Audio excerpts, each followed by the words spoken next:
வணக்கம் நண்பர்களே! 2025 முடிய போகுது. 2026ல நம்ம வந்து அடி எடுத்து வைக்க போறோம். இந்த டைம்ல நம்ம வந்து இந்த வருஷம் என்ன பண்ணோம் அப்படிங்கிறத வந்து நான் ஒவ்வொருத்தரும் ரிஃப்ளெக்ட் பண்ணி பார்க்கணும். அந்த விஷயத்தில நான் இந்த வருஷம் வந்து புக்ஸ் படிக்கிறதில வந்து நான் என்ன பண்ணேன் அப்படிங்கிறத உங்கள்ட்ட ஷேர் பண்ணிக்க விரும்புறேன். இந்த வருஷம் வந்து மொத்தம் 30 புக் படிக்கணும் அப்படிங்கிறது என்னோட டார்கெட்டா இருந்துச்சு. பட் என்னால 21 புக் தான் படிக்க முடிஞ்சுச்சு. பட் இருந்தாலும் 2026ல இந்த 30 புக்க வந்து கண்டிப்பா ரீச் பண்ணுவேன் அப்படிங்கிற ஒரு நம்பிக்கை எனக்கு இருக்கு. இந்த 2025ல நான் வந்து படிச்ச 21 புக்லேருந்து என்ன தெரிஞ்சுக்கிட்டேன் அப்படிங்கிறது ரொம்ப முக்கியம். அந்த தெரிஞ்சுக்கிட்ட விஷயத்த நான் லைஃப்ல எப்படி அப்ளை பண்றோம் அப்படிங்கிறது ரொம்ப முக்கியம். வெறுமனே புக்க வந்து கவுண்ட்டுக்காக படிக்கிறது அப்படிங்கிறத தாண்டி, அந்த புக்லேருந்து நம்ம என்ன தெரிஞ்சுக்கிறோம் அப்படிங்கிறது தான் ரொம்ப இம்பார்ட்டன்ட்.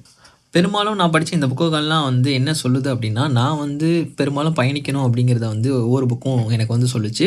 ஒரு சில புத்தகங்கள் மூலமா நான் பயணப்பட ஆரம்பிச்சேன். ஒரு சில புத்தகங்கள் என்னோட கூடவே பயணிச்சது. அதே மாரி ஒரு சில புத்தகம் படிக்கும்போது நமக்கு ஒரு சில கேள்விகளை எழுப்பும். அதே மாரி ஒரு சில புத்தகங்கள் படிக்கும்போது நமக்கு அந்த கேள்விக்கான பதில்கள் கிடைக்கும்.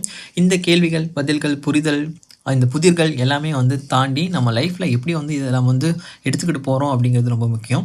நீங்களும் வந்து கண்டிப்பா புக்ஸ் படிக்கணும் அப்படிங்கிறத நான் ரெக்கமெண்ட் பண்றேன். உங்களுக்கு பிகினரா இருக்கீங்க, உங்களுக்கு ஏதாவது புக் சஜஷன் வேணும் அப்படின்னா கமெண்ட் பண்ணுங்க. இல்லைன்னா Instagramல டிஎம் பண்ணுங்க. நான் உங்களுக்கு கண்டிப்பா சஜெஸ்ட் பண்றேன்.